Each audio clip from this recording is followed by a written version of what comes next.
The FACES lab at LSU is helping police solve cold cases using DNA testing, facial reconstruction, and the Louisiana Missing Persons database. Reporter Alon Valdivieso has more on the story. The LSU Forensic Anthropology and Computer Enhancement Services works with various agencies in Louisiana and collects and analyzes DNA samples from unidentified remains. FACES is also one of the premier labs in forensic anthropology for facial reconstruction. Based on the features of the skull, the location of the eye orbits compared to the nasal opening, and then the shape of the jaw, we can take that information and we can create an image of what the person might have looked like.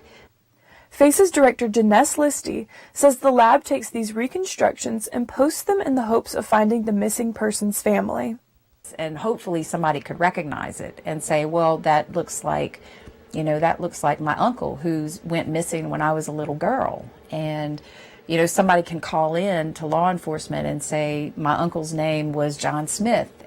Cold Case Project journalist Stanley Nelson says the lab is a huge asset to the state, the police, and the public.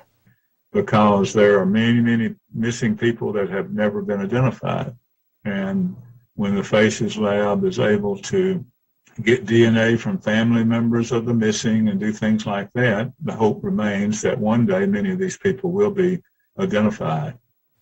The lab has worked on a range of cases, from Southern civil rights cold cases to mummies from Egypt, and continues to work towards solving cases and identifying as many of the missing as possible.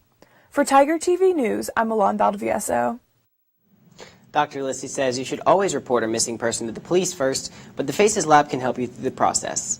To see the database of missing persons in Louisiana, you can visit identifyla.lsu.edu.